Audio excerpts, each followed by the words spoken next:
C'est un nouvel épisode de la construction de la Bukhanka du futur, dans lequel nous ne faisons pas de tutoriel, nous racontons simplement notre histoire avec toutes ses maladresses et ses erreurs. Et malheureusement, nous avons des choses à raconter. Bon visionnage. Ces entretoises ne sont qu'une solution temporaire. Rien n'est aussi permanent que le provisoire.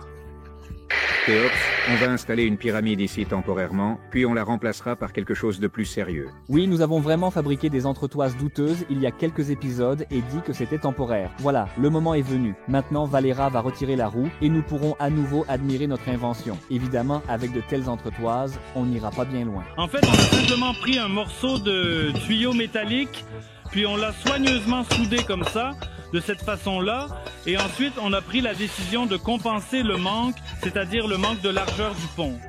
En réalité, l'idéal serait de se passer complètement d'entretoise et la meilleure solution serait d'installer un pont de taille la plus adaptée, puisque nous avons déjà terminé le châssis de la carrosserie et connaissons précisément les dimensions. Pour créer le revêtement du corps arrondi de notre Bukhanka, une étape qui a demandé une grande précision, nous avons dû élargir de 6 cm supplémentaires de chaque côté, afin d'obtenir la forme arrondie recherchée et d'assurer une parfaite symétrie du véhicule. En somme, nous avons décidé d'installer un nouveau pont. Pourquoi avoir acheté une voiture entière? N'aurait-il pas été plus simple de souder le châssis ou acheter le châssis? Oui, beaucoup se sont demandé pourquoi on avait acheté la voiture s'il n'en restait que le châssis, c'est une question discutable. Premièrement, si l'on considère le temps pour fabriquer le châssis de zéro et le coût des matériaux, rien ne garantit que cela aurait coûté moins cher qu'un donneur. Deuxièmement, c'est notre première expérience. On ne sait pas encore ce que deviendra la voiture et l'option du donneur nous permet d'avoir des papiers. Ce n'est pas sûr qu'ils serviront, mais le donneur est à mon nom et les documents sont là. On verra bien la suite. Pendant ce temps, les gars ont démonté le pont arrière et la suspension, puis sont partis à la recherche du pont parfait. Pourquoi vous roulez à 100 avec votre fourgonnette? L'arbre de transmission va surchauffer. Andriusha, on a eu du mal à dépasser ce Kamaz. Voiture sans puissance. Écoute, alors peut-être que tu pourrais d'abord tendre un peu la sangle. Valère. Oh, voilà, là c'est tout de suite mieux. Mais je pense qu'on continue. Avec Drone, on a commencé à réfléchir à où on pourrait trouver un pont rapidement. Et une idée géniale nous est venue. Où se trouvent tous les ponts de la République de Biélorussie, justement dans la ville de Mosti. C'est pourquoi nous sommes arrivés dans la ville de Mosti pour trouver ce fameux pont tant convoité. Tous les ponts sont à Mosti. Tous les ponts sont à Mosti. Et voilà, la station 15.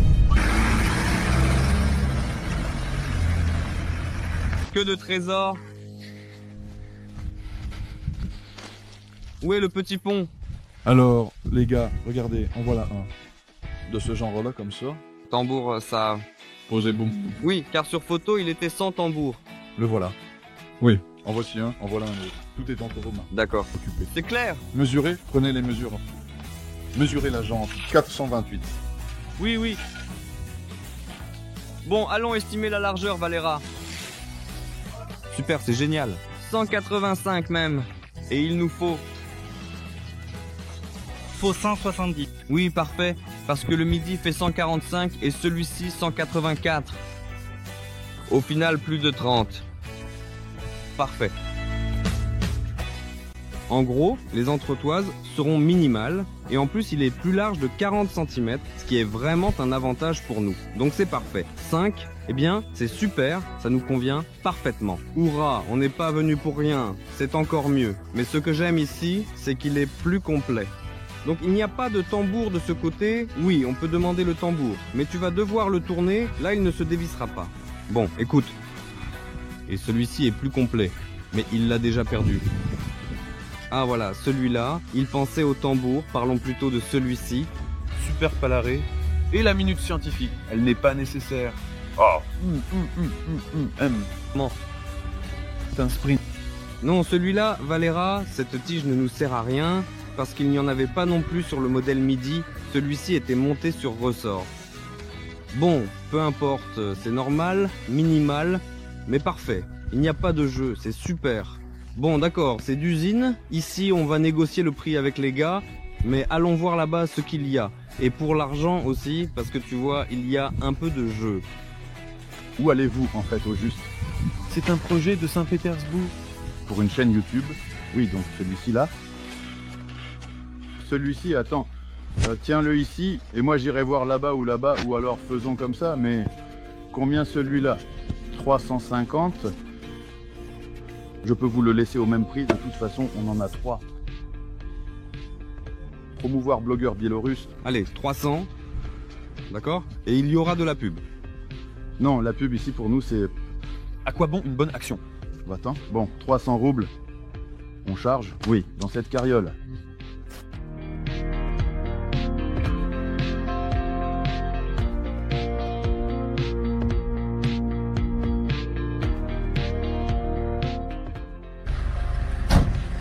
On a garé l'arbre de transmission dans la trappe.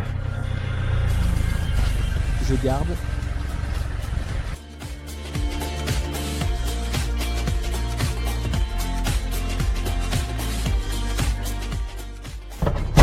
Drone, bon, regarde, on a acheté le pont. Nickel, tout se passe comme sur des roulettes, il est plus large de 40 cm, donc on a assuré. Votre oie, ça me fait de la peine, pourquoi elle fume autant?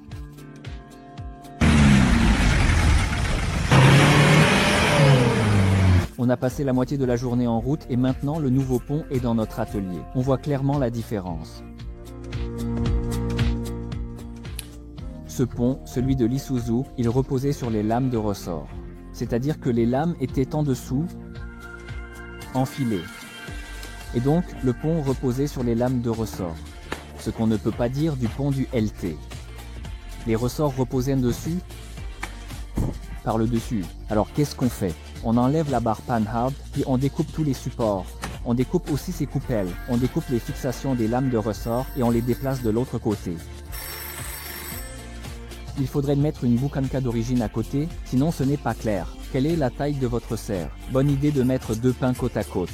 On le fera dans les prochains épisodes, juste après avoir recouvert notre véhicule de polycarbonate tout autour. Mais, pour vous donner un avant-goût, je peux dire que notre exemplaire est plus grand. Et dans l'ensemble, cela s'intègre bien dans le concept, puisque l'industrie automobile évolue clairement dans cette direction. Et les voitures modernes sont généralement plus grandes que leurs prédécesseurs si l'on parle d'une même gamme de modèles.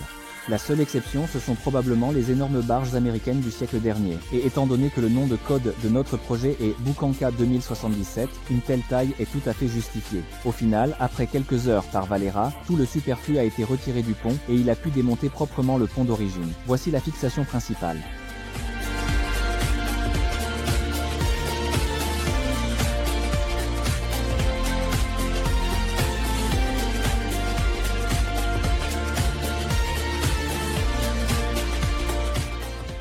L'étape suivante consiste à installer les ressorts à leur place, à approcher le pont et ainsi à positionner précisément son futur emplacement avant de le pointer à la soudure.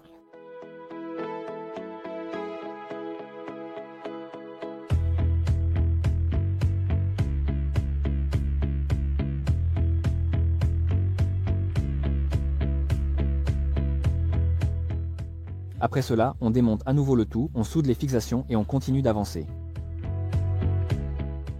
Il est déjà évident que le pont convient, ce qui signifie que la pièce s'intègre au projet et qu'il faut maintenant lui donner un aspect présentable. Nous enlevons d'abord la saleté et la rouille avec une brosse métallique, puis à l'étape suivante, nous atteignons les endroits difficiles d'accès à l'aide du sablage.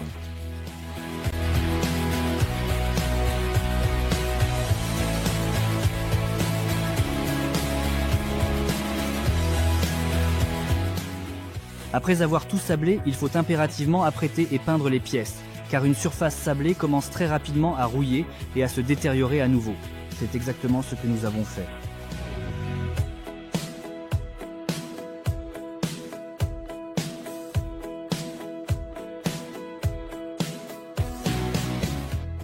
Au final, nous l'avons un peu peint, soigneusement nettoyé et remis en état correct, prêt à l'emploi. Il ne nous restera plus qu'une seule chose à changer, ces protections complètement rouillées et abîmées. Mais pour l'instant, nous ne pouvons pas les remplacer, car il est plus logique et correct de le faire une fois que ce pont sera déjà installé à sa place définitive. Pourquoi? Parce que, pour remplacer ces protections, il nous faut retirer le tambour et extraire complètement l'arbre semi-essieu, l'axe du réducteur, qui va directement dans le réducteur. Sinon, ce n'est pas possible de le faire. D'ailleurs, ces protections constituent une structure porteuse, c'est sur elles que tout le système de freinage est fixé.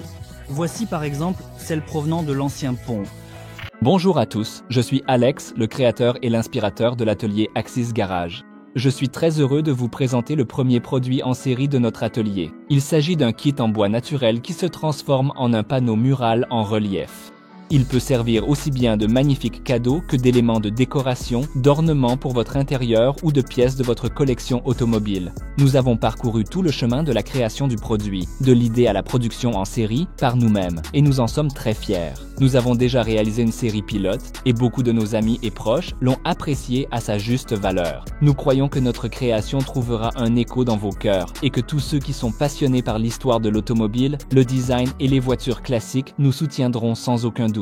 Nous en sommes très reconnaissants et nous vous aimons. Comme vous avez pu le remarquer, il n'y a pas d'intégration publicitaire ni de sponsor dans nos vidéos. La seule chance de continuer à exister et à nous développer, c'est le lancement de ce produit. Dès aujourd'hui, nous avons lancé une campagne sur Kickstarter où vous pouvez nous soutenir et être parmi les premiers à recevoir votre kit de construction. Et nous aurons la possibilité de continuer à créer nos projets et à vous ravir avec du contenu unique. Je laisserai le lien dans la description. Votre soutien nous est plus nécessaire que jamais. Merci. Et à l'arrière, il y aura toujours des ressorts à lame. Et oui, puisque la Boukanka vient du futur, mettez un joystick. Il y aura des ressorts à lame à l'arrière et justement, Valera s'occupe de leur restauration. Et concernant le joystick, c'est une idée très intéressante. Étant donné que la voiture restera très probablement en grande partie un jouet et que nous ne pourrons pas vraiment l'utiliser activement sur les routes publiques, l'idée du joystick s'intégrerait parfaitement. Nous allons absolument étudier cette question. Nous avons acheté de nouveaux amortisseurs, car les anciens étaient dans un état épouvantable, complètement en poussière. Il n'y avait plus rien à en tirer. Encore une fois, tous les autres blocs qui étaient sur le pont sont eux aussi devenus inutilisables. Ils sont morts. Tous. C'est pourquoi nous avons changé les freins, usiné de nouvelles bagues, remplacé les axes usés sur les étriers de ressort et peint tout le système de fixation des ressorts. Ensuite, les supports pour les ressorts, tout. Et nous avons aussi peint les ressorts eux-mêmes. Je ne sais pas si c'était nécessaire ou non, mais au moins, maintenant, ça a l'air plutôt élégant. Et nos prochaines étapes consistent à installer de manière méthodique et attentive tout ce kit que nous avons soigneusement préparé à l'avance afin de l'installer précisément à cet endroit précis.